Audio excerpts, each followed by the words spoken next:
Hello everyone, welcome back to my channel. I hope आप सब अच्छे होंगे। तो आज हम बात करेंगे अग्निपथ स्कीम के बारे में।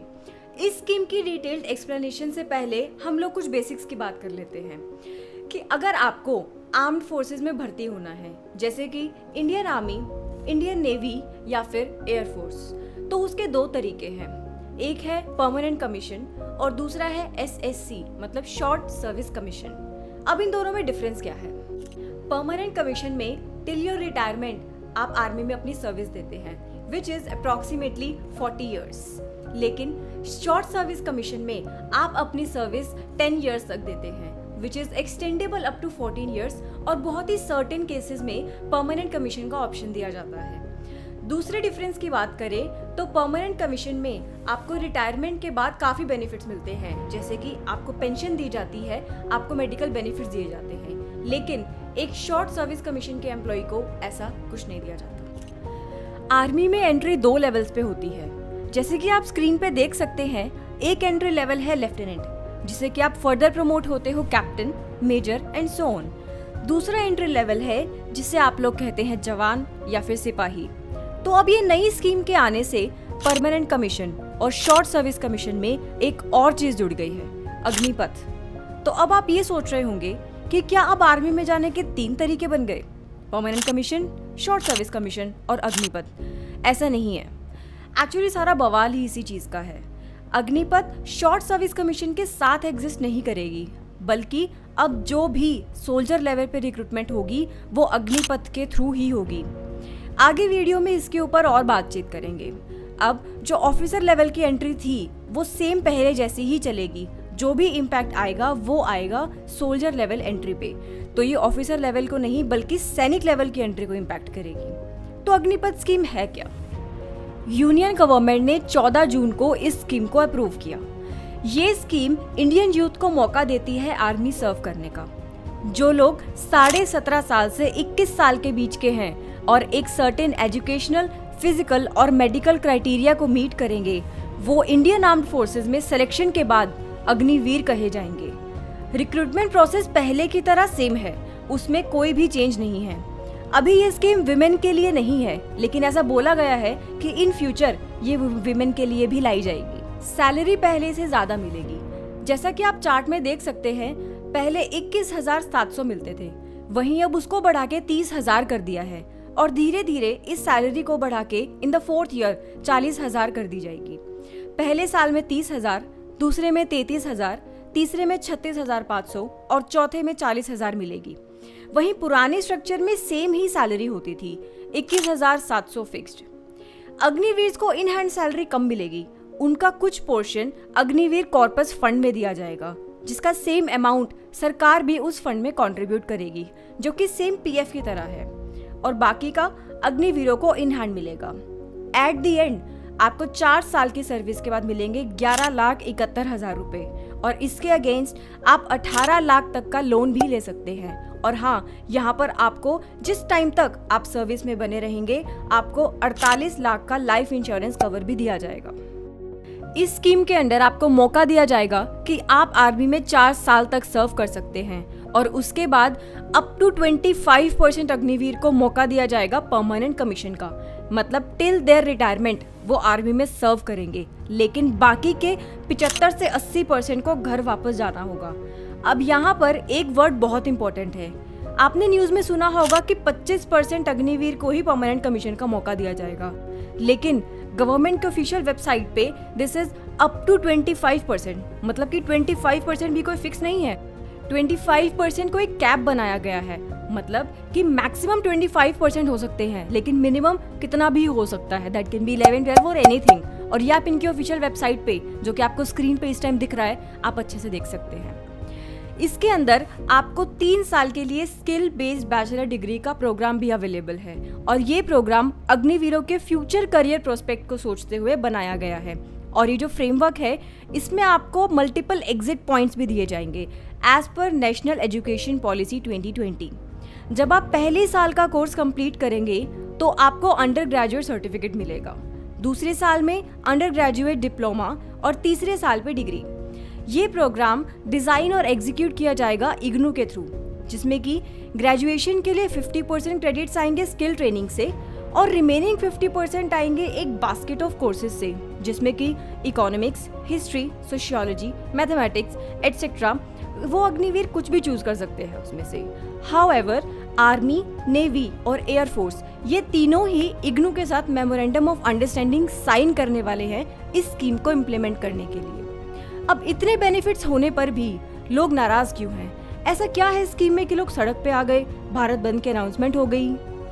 एक चीज आप खुद सोचिए कि जो इंसान 4 साल के लिए सर्विस देने जा रहा है और उसके माइंड में ये चीज है कि 4 साल के बाद कोई भी पक्का नहीं है कि उसका उन 25% में सिलेक्शन होगा, जो कि अभी ये भी पक्का नहीं है कि वो 25% है भी या नहीं है।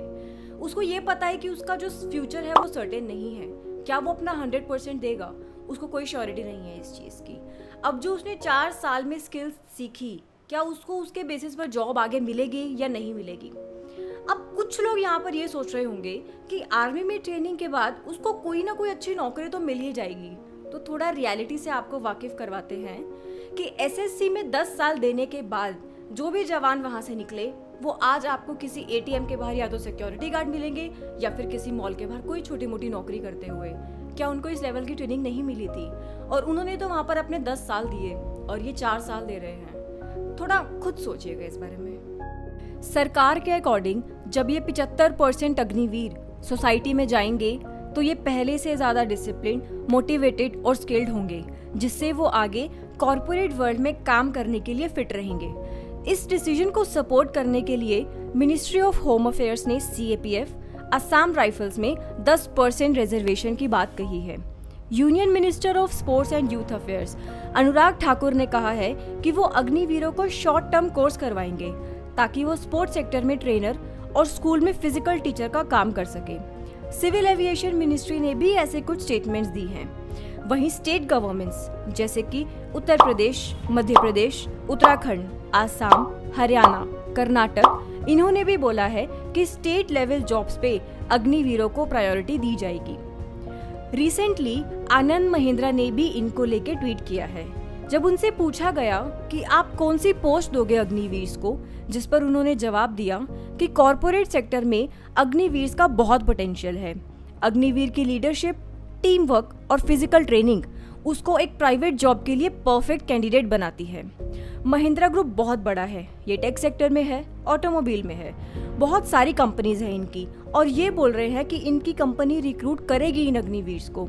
और इनके ऐसा बोलने के बाद इंडिया के बड़े लोगों ने भी कहा है कि वो अपनी कंपनी में अग्निवीर्स को रिक्रूट करेंगे। लेकिन सवाल ये आता है कि क्या इन सब बातों की कोई गारंटी है? अगर कल को अग्निवीरों को प्रायोरिटी नहीं दी जाती तो अकाउंटेबल कौन है? 2024 में इलेक्शंस होने हैं और इस चीज़ की कोई सर्टेनिटी नहीं है कि 2024 में बीजेपी की सरकार फिर से आएगी या नहीं आएगी। और ये जो करंट मिनिस्टर्स ये वादे कर रहे हैं कि हम अपने पर्टिकुलर डिपार्टमेंट में अपने अग्निवीर्स को इतने % रिजर्वेशन देंगे, अगर बीजेपी की सरकार नहीं आती है तो अग्निवीर्स को क्या श्योरिटी है कि उनको ये रिजर्वेशन दी जाएगी या नहीं दी जाएगी? क्योंकि जो भी ये स्टेटमेंट्स बोली गई हैं ये सिर्फ बोली ही गई हैं, कुछ भी रिटर्न में नहीं दिया गया है। दूसरी चीज, जो भी मेडिकल बेनिफिट्स सोल्जर और उसकी फैमिली को मिलते थे वो अब नहीं मिलेंगे। एंड इन फैक्ट पेंशन और ग्रेचुटी का प्रोविजन भी हटा दिया। 11 लाख भी बस वन टाइम अमाउंट है, उसके बाद you are on your own, सरकार आपको पूछने भी नहीं वाली। आप खुद सोचिए कि सरकारी नौकरी में इंसान सबसे ज्यादा क्या देखता है? वो देखता है जॉब सिक्योरिटी और उससे मिलने वाले बेनिफिट्स को, वो इसमें है ही नहीं। और जैसा कि मैंने आपको पहले भी बताया कि ये स्कीम पहले होने वाली रिक्रूटमेंट के साथ नहीं चलेगी। लोगों को इस पे बहुत कंफ्यूजन है और सरकार से पूछा भी गया कि क्या ये स्कीम पहले वाले के साथ चलेगी, लेकिन वो इस सवाल से हमेशा बचते रहे और हर प्रेस कॉन्फ्रेंस में इस सवाल का कभी भी जवाब नहीं दिया, और जवाब दिया भी तो हमेशा गोलमोल। लोग 4-5 साल इतनी फिजिकल रिग्रेस ट्रेनिंग करते हैं सिर्फ 4 साल आर्मी में रहने के लिए नहीं, राइट? और हाँ, एक बात और, जो रेगुलर रिक्रूटमेंट इससे पहले चल रहा था वो 2 साल से रुका हुआ है। जो लोग 2 साल से वेट कर रहे थे कि कब भर्ती आएगी, हम फॉर्म भरेंगे, हम वहाँ पे फिजिकल टेस्ट देंगे, हमारा सिलेक्शन होगा, उन लोगों के लिए तो ये स्कीम एक बहुत बड़ा झटका लेके आई है। तो गवर्नमेंट का पर्पस क्या है ये स्कीम लाने का? सरकार क्या करना चाहती है इस स्कीम से? सबसे पहले आर्मी में एवरेज एज को कम करना और दूसरा डिफेंस में मैन पावर का एक्सपेंस कम करना ताकि वो पैसा वेपन मॉडर्नाइजेशन में लगाया जा सके। पहले बात कर लेते हैं एवरेज एज के बारे में। सुब्रमण्यम कमेटी, जिसको कारगिल वॉर के बाद फॉर्म किया गया था, उन्होंने भी ये रेकमेंड किया था कि एवरेज एज इंडियन आर्मी की कम होनी चाहिए, क्योंकि एक 22-23 साल का नौजवान जिस फुर्ती में पहाड़ पे चढ़ेगा उतनी फुर्ती एक 32 साल के जवान से आप एक्सपेक्ट नहीं कर सकते। तो यंग और सीनियर में 50-50 का रेशियो होना चाहिए। इस टाइम पर आर्मी में एवरेज एज है 32 ईयर्स। और दूसरी तरफ अगर हम डिफेंस बजट की बात करें तो 2022-23 के लिए डिफेंस बजट है 5.25 लाख करोड़, जिसमें से 1.19 लाख करोड़ डिफेंस पेंशन को एलोकेटेड है और बाकी आपका कैपिटल एक्सपेंडिचर, रेवेन्यू एक्सपेंडिचर में भी जाता है।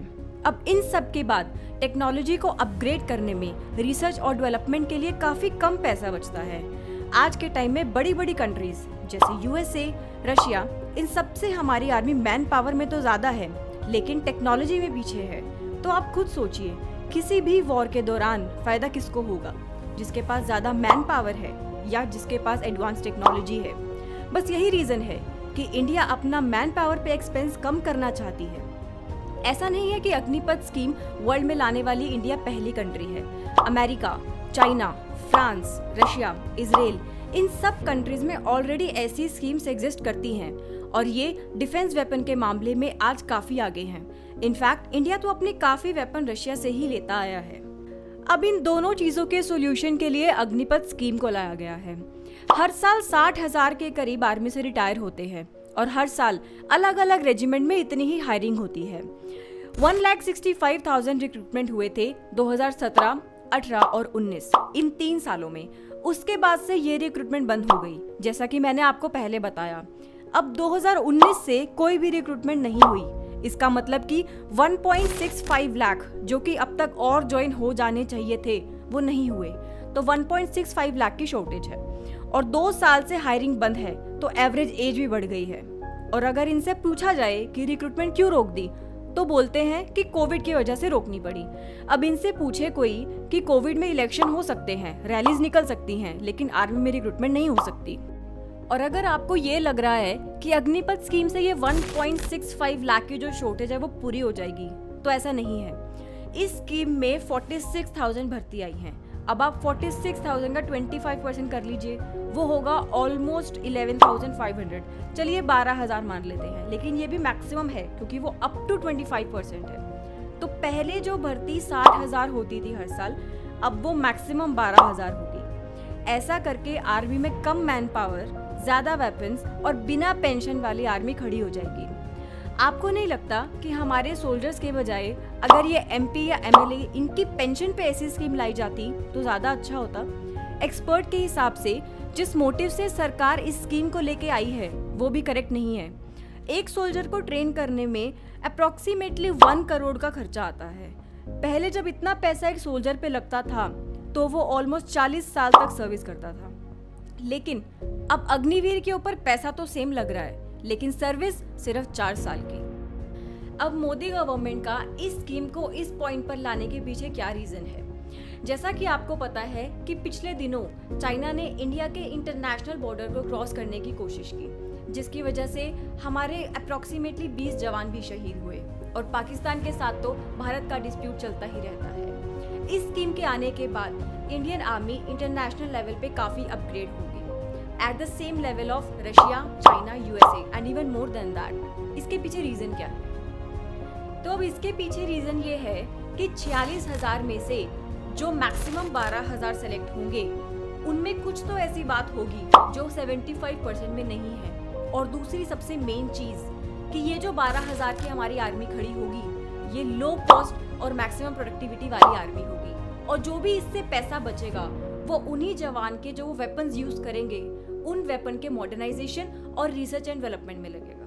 इन रीजंस की वजह से इस स्कीम को अभी लाना बहुत इंपॉर्टेंट था, लेकिन अगर हम एक इंडिविजुअल के पर्सपेक्टिव से देखें तो अभी भी इस स्कीम के एग्जीक्यूशन में काफी कमियां हैं। देखिए, पिछली सरकार ने तो डिफेंस रिफॉर्म्स के बारे में सोचा ही नहीं। चलिए, इस सरकार ने सोचा तो सही, और सोचा और एक बड़ा डिसीजन भी लिया, और ये जो डिसीजन लिया है ये कहीं ना कहीं आगे जाके इंडिया को एज अ कंट्री अगर हम सिक्योरिटी पर्सपेक्टिव से देखें तो ये काफ़ी बेनिफिशियल रहेगा। लेकिन हाँ, इस स्कीम को आपने कैसे प्रेजेंट किया है लोगों के सामने उसमें इश्यू है। यहाँ पर एक छोटा सा एग्जाम्पल लेके देखते हैं टाटा नैनो का। टाटा ने अपनी कार निकाली नैनो और उसको ये बोल के निकाला कि अब इंडिया का हर गरीब आदमी इस गाड़ी को अफोर्ड कर सकता है। लेकिन आपको ये अच्छे से पता है कि इंडिया में कार हमारे सोशल स्टेटस को रिप्रेजेंट करती है। तो क्या आपको लगता है कि कोई इंसान ऐसी गाड़ी लेगा जिसको ये बोल के बेचा जाता है कि अब हर गरीब आदमी इस गाड़ी को चला सकता है? बस यही रीजन था कि नैनो फेल हो गई। इसके बजाय अगर ये बोला जाता कि नैनो एक फैमिली कार है या एक ऑफिस कार है तो शायद उसके चलने के चांसेस ज्यादा होते। तो आप किस तरीके से अपनी चीज को प्रेजेंट कर रहे हैं वो डिफरेंस डालती है। एंड इनफैक्ट काफी बड़े आर्मी के रिटायर्ड जनरल्स भी कह रहे हैं कि इस स्कीम में इम्प्रूवमेंट की जरूरत है। अब कुछ लोग आर्मी को कंपेयर करते हैं कॉर्पोरेट जॉब से, जो कि बिल्कुल गलत है। आर्मी में लोग जज्बे की वजह से जाते हैं, देश को सर्व करने के लिए जाते हैं। जब वो अग्निवीर बनेगा और ट्रेन होगा तो वो जावा पाइथन सीख के नहीं निकलेगा, वो वेपन चलाना सीख के निकलेगा। और जब एक जवान देश की सेवा करने निकलता है तो बस वो ये चाहता है कि उसकी फैमिली सेफ रहे और उसको जो बेनिफिट्स मिलते हैं वो उसकी फैमिली को मिले। बस इतनी सी बात है। अगर उसको एट द एंड कोडिंग ही करनी है तो वो इतनी रिग्रेस ट्रेनिंग 4 साल क्यों करेगा? आर्मी में चौथे साल में वो अपने बैचमेट को कंपेटिटर समझेगा कि 25% में मेरा सिलेक्शन हो जाए, जो कि आर्मी में बिल्कुल ही गलत है, क्योंकि वहाँ पे बॉन्डिंग का होना बहुत ज़्यादा ज़रूरी है। लेकिन लोग अभी भी फॉर्म भरेंगे और एग्ज़ाम देने जाएंगे, ये तो सबको पता है, क्योंकि इंडिया में जॉब की कितनी कमी है, वहाँ लाखों में फॉर्म भरे ही जाएंगे। इसलिए तो ये स्कीम आई है। और जो ये लोग बोल रहे हैं कि 4 साल बाद कॉर्पोरेट में नौकरी मिल जाएगी, तो जब ये इंटरव्यू देने जाएंगे इनसे सबसे पहला सवाल यही पूछा जाएगा कि आप वहाँ रिजेक्ट क्यों हो गए? 25% में सिलेक्शन ना होने का क्या रीज़न था? कुछ लोग बोल रहे हैं कि ये जो 4 साल के बाद लोग आएंगे ये वेपन चलाना सीख के सोसाइटी के लिए थ्रेट बन सकते हैं। ऐसा कुछ नहीं है। जिस इंसान ने आर्मी में जाने की अगर सिर्फ सोची भी है वो ऐसा काम कभी नहीं करेगा। तो इन बेकार की बातों को मत फैलाओ। और जो लोग वायलेंस कर रहे हैं, पब्लिक प्रॉपर्टी जला रहे हैं, इन सब का पैसा आपकी और मेरी जेब से ही जाता है। सरकार का कोई नुकसान नहीं है, हमें ही बाद में पैसा भरना पड़ेगा। तो पीसफुल प्रोटेस्ट करो, ना कि वायलेंस। जो लोग ये नुकसान कर रहे हैं ना, ये वही हैं जो बस स्कीम का नाम सुन के सड़कों पर उतर आते हैं। Misinformation campaign against the Agnipath scheme. According to our sources, about 35 WhatsApp groups responsible for spearheading clashes and violence across the country against the Agnipath scheme. Through these WhatsApp groups, fake news was allegedly being spread against the newly announced scheme across the country. जो भी इंसान मेहनत करेगा army में जाने की, उसका army में सिलेक्शन जरूर होगा। तो अब इस स्कीम के एग्जीक्यूशन में इम्प्रूवमेंट लाने के लिए क्या कर सकते हैं? रादर कि आप 4 साल बाद इन अग्निवीरों को सोसाइटी में छोड़े, उससे अच्छा है कि आप इनको आईटीबीपी, सीएपीएफ, सीआरपीएफ इन जगहों पर कंज्यूम कर ले, जिससे कि इनकी ट्रेनिंग भी ना वेस्ट हो और ये लोग आर्मी में भी रहे। इसकी हेल्प से लोगों में जो गुस्सा है वो भी नहीं आएगा, क्योंकि उनको पता होगा कि उनका फ्यूचर जो है वो सिक्योर है। Thank you so much for watching my video. My name is Neha Gupta. If you like the content, do subscribe to my channel and like the video.